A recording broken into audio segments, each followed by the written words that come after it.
Hey, you there, Travis? You should still be at the office about now, right? I have some work I want you to finish up by today. I put all the data into the cloud file. Start on it as soon as you're back at your desk. You got that? Yes, sir, Mr. Johnson. But to be honest, it's kind of hard for me to accept that assignment, sir. I'm already set to head straight home today. I mentioned it yesterday about not being able to work late today. Are you serious? You already finished work?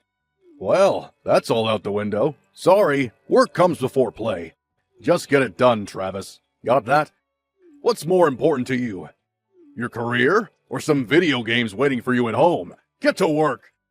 The work I just assigned you involves the President's meeting set for tomorrow morning. If you don't get this done, it will certainly affect your career. Wasn't that the presentation documents that the section chief assigned to you? I was there during the meeting. Don't you remember? Yeah, well, I'm sorry to say that both me and the chief have already left for the day. So that leaves you to take care of things. Really? Can't you get someone else? Like I said, this is material that's needed for the President's meeting tomorrow morning. I don't have to tell you how important that meeting is now, do I? Besides, there's nobody left at the office now. Except you, of course. If you don't get this done by tonight, and I'm telling you, Travis, your future is sure going to look bleak as hell. I don't know how much longer I can bear this. Do you realize that I've been working overtime until midnight for the last 2 months? There were even days I ended up working all night and continued throughout the next day. Yeah? So what? Everyone does overtime on occasion. You're not the only one. It's just that I've really reached my limit. I don't know how much longer I can continue. Come on, Travis. You're not a kid anymore. What's with the victim mentality? You work for this company, and we pay you a salary, for God's sake. Stop whining and get to work, would ya? The longer you wait, the longer you won't be able to go home. Yes, Mr. Johnson. I'll get on it right away. Hey, Travis. I know you're working overtime again tonight, but I had to talk to you. Oh, hey, Sandy. Yeah, can you believe it?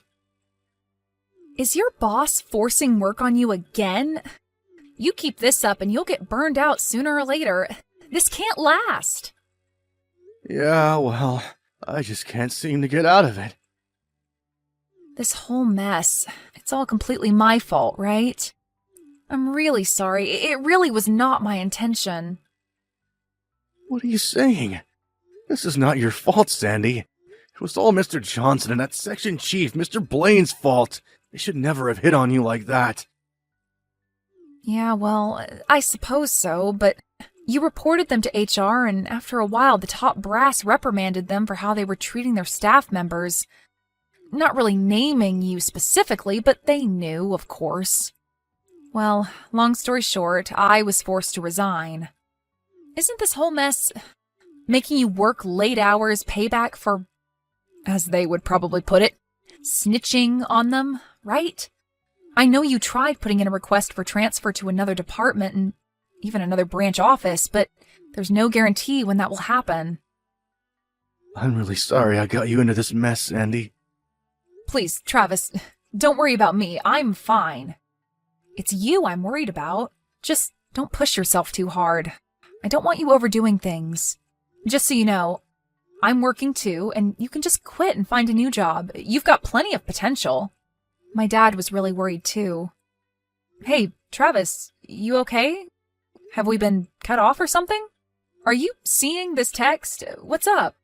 Are you there? Did something come up? Are you back working? Travis, answer me!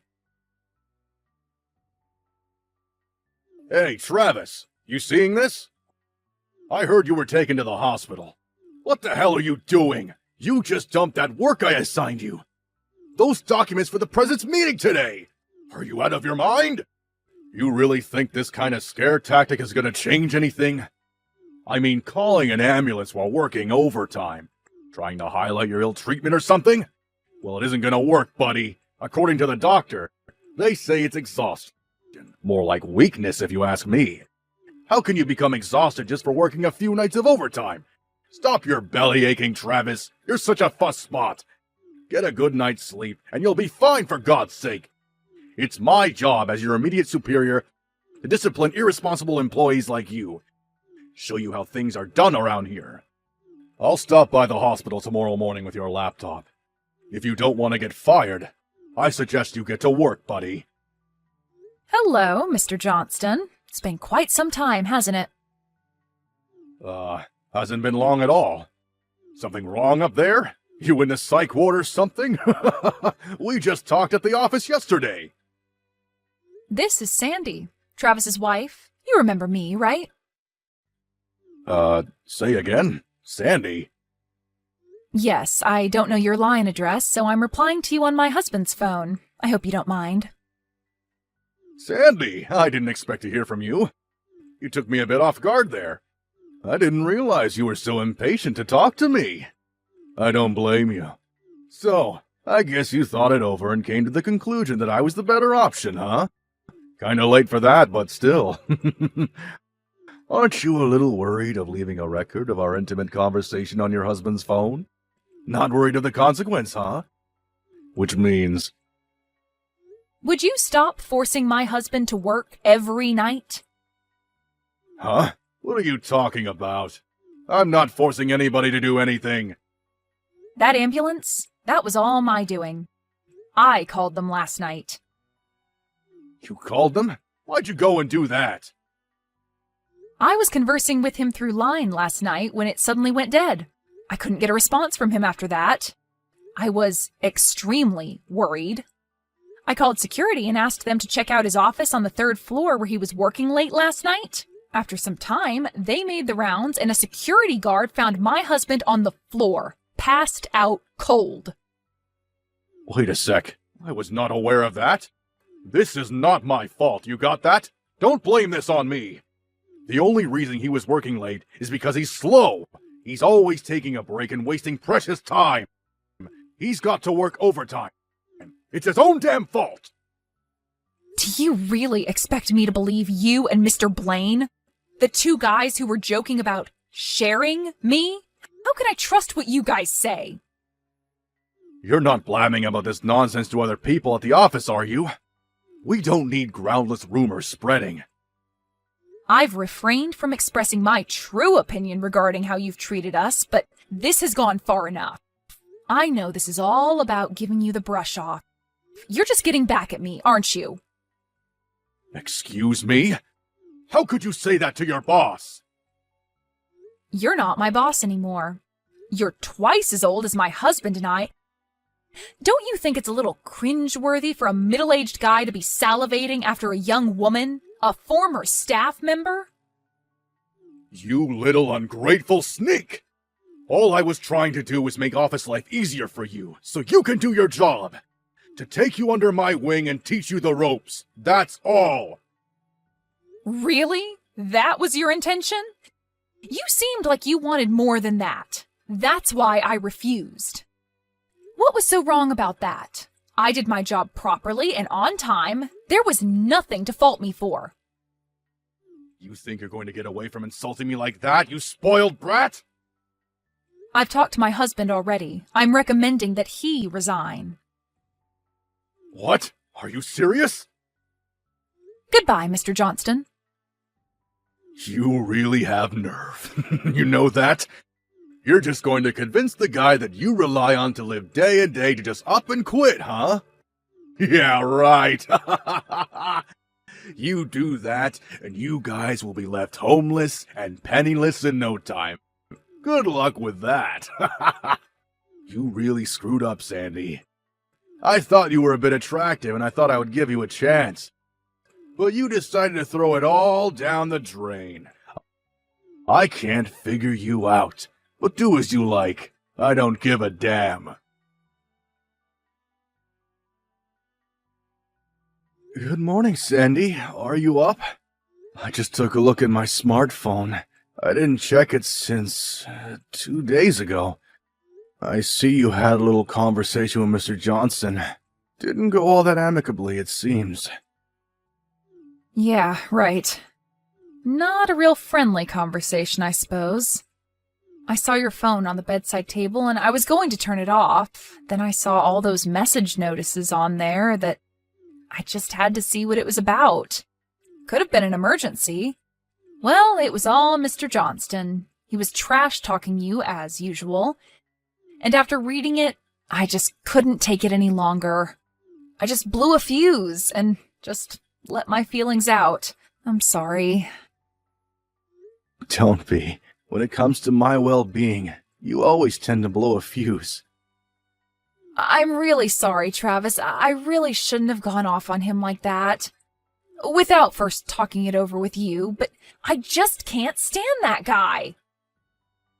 Don't worry about it. No problem. Actually, I'm thankful for what you did.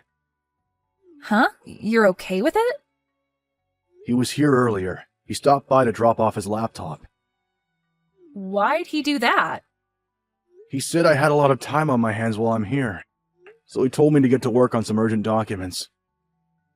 Wait, what? Are you serious? He was there this morning? Relax, Sandy. How can you be so calm, Travis? You're recuperating from exhaustion, for God's sake. And he's making you work? That guy needs a little more talking to. Yeah, right. But all the same, relax.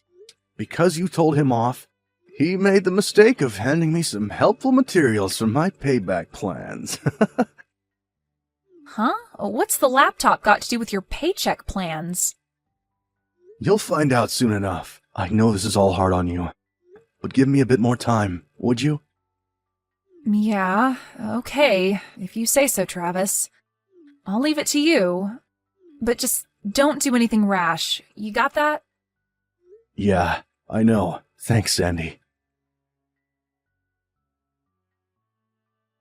Hey, Travis, are you still faking that exhaustion charade? About that assignment I asked you to finish up. I thought I told you to complete that by morning. I was expecting it to be uploaded to the cloud file, but it's nowhere in sight. What's going on, buddy? I'm having a meeting in an hour. I need those files. Do your job, for Christ's sake. Good morning, Mr. Johnson. I went all the way to the hospital to drop off my laptop, and this is the thanks I get? You lazy bum! I'm sure you noticed, but I'm lying in a hospital bed right now. Yeah, I can see that. But all you're doing is sleeping. You can move those fingers and tap away at that keyboard, can't you? I had the forethought to take that laptop to you so you can get your work done and save your job. Can't you see that, for crying out loud? I'm very sorry about this, Mr. Johnson. I know you need those files, but I was ordered not to work and to get adequate rest while I'm here. Excuse me? Am I hearing you right? I'll give your laptop back to you later, okay? You better have someone else work on those documents. What the hell are you even talking about? I never gave you such orders, and Mr. Bain didn't either. Oh, I get it. Doctor's orders, huh? The doctor ordered you to take it easy and not work, is that it?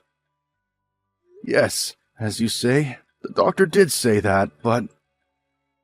These doctors, they always exaggerate these things. You know that. Just ignore the guy, would you? Yeah, but this is a request from the company. And I can't very well ignore a request from the company now, can I? Or do you want me to just disregard company policy? Like I said, I never gave such an order. Are you deaf now? This is a request directly from the president of the company. Hold it a sec. What did you just say? The president? The head of this company? That's right. The president, CEO of the company. He contacted me directly and ordered me to rest and not work. Why in God's name would he do that? Why are you even connected to him? You're just a lowly staff member. Why would he even be aware of your presence? It was that laptop you brought me. Yours, wasn't it? Excuse me? The laptop I brought you? I have no idea what you're getting at, buddy. I'm sure you know, but about 10 days ago, the company set up a special online hotline that allows staff members to add comments directly to the president of the company. Don't tell me you went ahead and... Yep, that's right. I put in a comment. That laptop you brought me was already registered to the hotline, so all I did was include my name, employee ID number, and my comment. Darn it! I thought I put a lock on that site. Back when the special online hotline was established, I was pretty out of it. Working every night till quite late, I wasn't really in the frame of mind to be checking the details of the site. I had no idea that you could converse directly with the company president about whatever topic seemed important, whether it be grievances about the kind of coffee in the staff lounge to unfair work environments. But once I was able to recuperate in the hospital, and as you say, have a lot of time on my hands, I was able to think straight and check the details of the hotline, thanks to you. One thing led to another, and I was able to contact the president directly. Are you friggin' serious? As this is the case, I have decided to resign from the company. What? You're quitting? Yes, I sent my resignation letter directly to the president himself. Wait, you sent your resignation directly to the company president? Yes, that's right. He discouraged me from resigning, but I had already made up my mind. So, why the hell do you have to resign? My uncle owns a small company, and he offered me a job there, and I decided to accept. I decided on resigning and taking this new job, mostly because my wife urged me to do so, and the new job seemed a lot more interesting. Interesting? So this job you got now, it's not very interesting to you, huh? No, it's not. I gradually lost interest in the job. There was zero motivation or any sense of purpose in the work I was doing. So that's how you felt about this job? Are you making fun of our work here? No, not at all. It's just the motivating factor of the job, that's all. First, the senior management I'm supposed to respect and learn from try to seduce my wife. Then I try to help my wife by reporting it, and you guys enact revenge by making me work overtime day in and day out. Until I ended up in the hospital. Let me ask you this.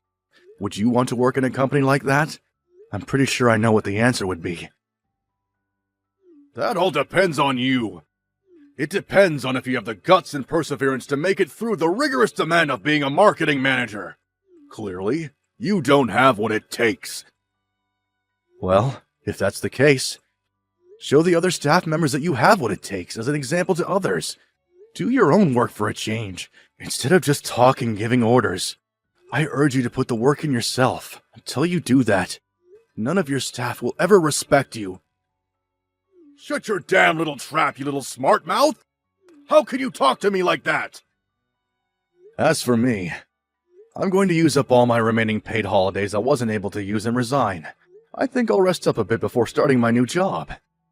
Oh yeah, almost forgot. I just talked to my lawyer. I'm planning to demand compensation from both you and the chief manager, Mr. Bain. So expect a letter from him in the near future. Compensation? Are you serious? Very serious. Like I said, my lawyer will contact you from now on, so I probably won't be seeing you again. Hold it a second, Travis. You can't do this! I can, and I will. Talk to my lawyer. It's been a pleasure working for you, Mr. Johnson. Goodbye. Well, after that conversation, Mr. Johnson and the chief manager came barging into the hospital demanding to see me, but were chased off by the staff. They made such a racket that the hospital even threatened to call the police. As they were leaving, Mr. Johnson shouted towards my room, "The president can shove it!" or something to that effect. But as luck will have it, the president himself was visiting me right at that time and heard the whole thing. He was furious and rushed out to confront them in the hallway. Sandy was there too, and she said those two guys were as white as a sheet. They were practically on their hands and knees apologizing. The president was so angry, he later closed that sales office for good. The other staff members were transferred to other branches, but Mr. Johnson and Mr. Bain were both fired. They tried to get another job elsewhere, but since the president had a lot of connections and pull in the industry, their efforts failed miserably. I heard Mr. Johnson is currently unemployed, but still has considerable debt hanging over his head thanks to me. I later heard he was married but got divorced shortly after this incident. Apparently, he's working various part-time jobs now to make ends meet. Not sure what happened to Mr. Bain. He paid the compensation and just up and disappeared. As for me, I'll be starting that new job next month. So until then, I'm taking it easy. Sandy took a few days off. So, we're headed down to the beach over the weekend.